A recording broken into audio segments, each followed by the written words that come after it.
বন্ধুরা দেখো, মুসুরির ডাল ভিজিয়ে রেখেছিলাম, তো এই ডালের বড়া করে আজকে তরকারি বানাবো। তো চলো তার আগে ডালটা বেটে নিই।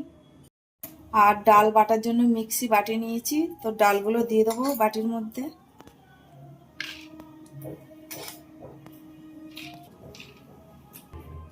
দিয়ে দেবো ধনে পাতা, আদা, রসুন, কাঁচা লঙ্কা। তো দেখো ডাল বাটা হয়ে গেছে, আর এর মধ্যে কিছু মশলা দিয়ে খুব ভালো করে মেখে নেব। দিয়ে দেবো ধনে গুঁড়ো,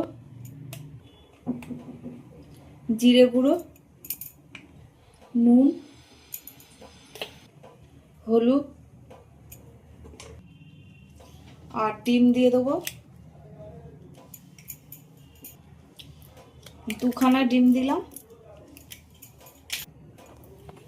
সব কিছু দিয়ে খুব ভালোভাবে মেখে নেব।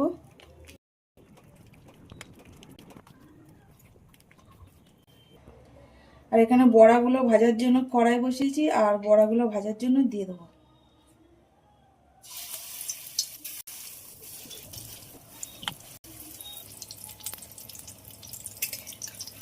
বড়াগুলো এই পিঠটা ভাজার জন্য উল্টে দেবো।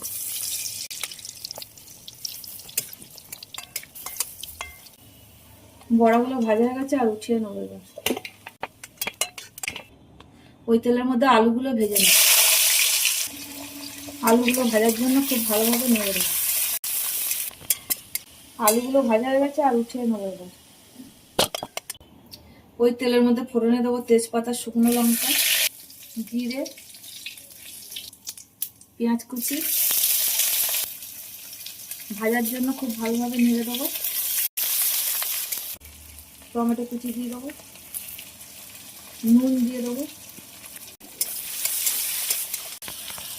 এখানে আছে আদা, রসুন আর শুকনো লঙ্কা বাটা আছে, আর দিয়ে দেবো। হলুদ গুঁড়ো দিয়ে দেবো,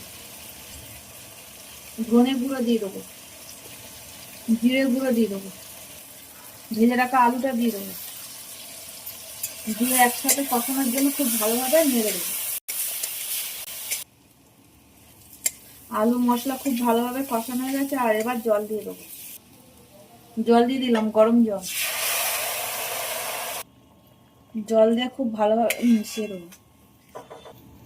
ডালের বড়াগুলো দিয়ে দেবো। ফোটার জন্য ঢাকা দিয়ে দেবো। তো মুসুরির ডালের বড়ার তরকারি একদম হয়ে গেছে। একটু ঘি দেবো। 5 মিনিটের জন্য ঢাকা দিয়ে নামিয়ে নেব। তো বন্ধুরা দেখো, ডালের বড়ার তরকারি কিন্তু একদম হয়ে গেছে। আর ভিডিওটা যদি তোমাদের যদি ভালো লাগে তো একটা লাইক করে দিও। আবার অন্য কোনো ভিডিও তোমাদের সাথে দেখা হবে। আর তোমরা সবাই ভালো থাকবে, সুস্থ থাকবে। টাটা।